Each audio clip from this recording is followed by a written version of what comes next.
शाह साहब, बाकी पहलुओं पे तो हमने बात की है, एक और बड़ा अहम पहलू है। पाकिस्तान बारहा ये कहता रहा है, शिकायत करता रहा है कि भाई अफ़गानिस्तान की सोयल इस्तेमाल करते हुए किस तरह पाकिस्तान को टारगेट किया जाता है। अब हम अगर अफ़गानिस्तान की बात करें, ये जितने भी ममालिक SCO के रुकन हैं,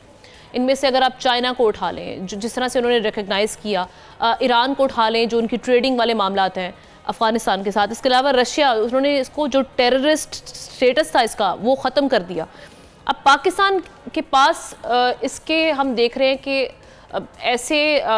शवाहिद मौजूद हैं ठोस किस्म के, इसमें वो कन्विंस कर सकता है, एटलीस्ट हाईलाइट कर सकता है कि पाकिस्तान कैसे विक्टिम है,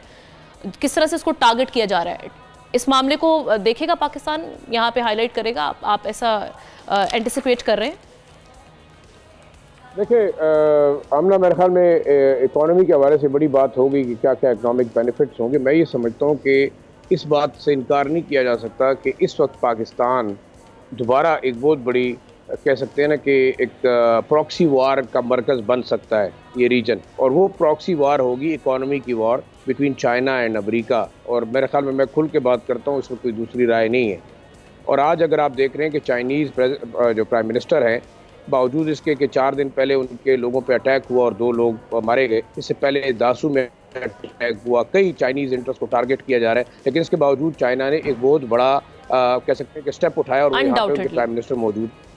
4 दिनों से मौजूद है। तो ये एक बड़ा स्ट्रॉन्ग मैसेज है कि जो ब्लॉक बनने जा रहा है, मेरे ख्याल में देखिए हिंदुस्तान के लिए जो सब परेशानी का बायस वो SCO की समिट अपनी जगह पे है, इकनॉमिक जो मामलात है वो हैं, पाकिस्तान का बायलैटरल ट्रेड बढ़ेगा सेंट्रल एशियन ममालिक के साथ, चाइना के साथ, ईरान के साथ, वो अपनी जगह पे एक बहुत बड़ा उसके लिए कंसर्न है कि पाकिस्तान की इकॉनमी अगर ग्रूम करेगी तो मेरे ख्याल में मुश्किल सूरत हाल होगी, और पाकिस्तान की इकॉनमी को हिट करके ही इंडियन IMF और जो वेस्टर्न अलाइज है उनके नेक्सस ने बड़ा पहले ही नुकसान पहुंचाया है। लेकिन जो मेन कंसर्न उसको इस वक्त है कि पाकिस्तान का जो एक इमेज था, जो हम कह सकते हैं एक टेररिस्ट फेस दुनिया को बताया गया था, आज इस SCO समिट से ये बात वाजे होती है कि पाकिस्तान जो है वो विक्टिम ऑफ टेररिज्म है, पाकिस्तान परपेट्रेटर ऑफ टेररिज्म नहीं है। एक बात तो ये हुई,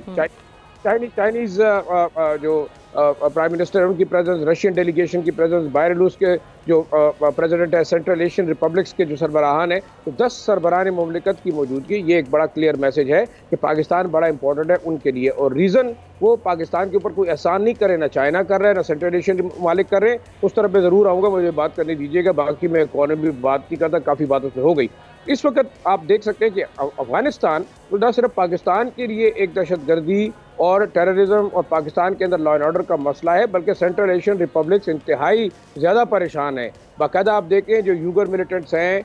TIP के जो तुर्किस्तान इस्लामिक पार्टी के मिलिटेंट्स हैं, उज़्बेक मिलिटेंट्स हैं, वो सेंट्रल एशियन रिपब्लिक्स बार बार अपना कंसर्न शो कर चुकी हैं कि एक वोलेटाइल अफगानिस्तान वो तमाम रीजन के लिए ख़तरनाक होगा। पाकिस्तान पहले ही कंसर्न शो कर चुका है। और दूसरा, जो यूगर मिलिटेंट्स के हवाले से चाइनीज़ ने बाकायदा एक 200 अफराद की लिस्ट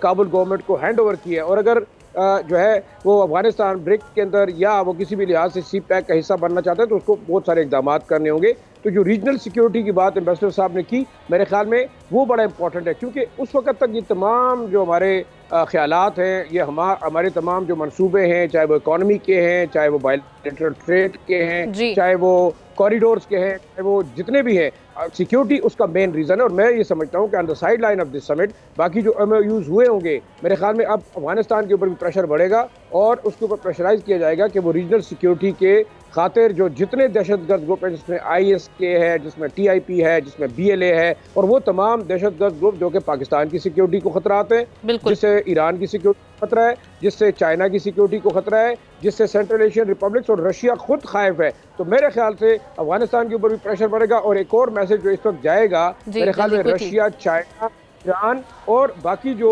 सेंट्रल एशियन ममालिक की प्रेजेंस जो है, ये अमेरिका के लिए बहुत बड़ा मैसेज है कि इस दफ़ा जो प्रॉक्सी वार वो लड़ेगा इस खित्ते की अंदर, वो वेपन वॉर नहीं होगी। वो बिल्कुल ऐसे ही, जब तक पाकिस्तान ये इंश्योर नहीं करेगा कि यहाँ पर जो सिक्योरिटी के मामले वो बेहतरीन है, तब तक जो इन्वेस्टमेंट और जो बाकी मामला था ट्रेडिंग के, वो उसको भी हम उस तरह से फोर्स ही नहीं कर सकते कि भाई ये मामला आगे बढ़ेंगे। सब्सक्राइब करें और बेल दबाएं ताकि कोई खबर रह न जाए।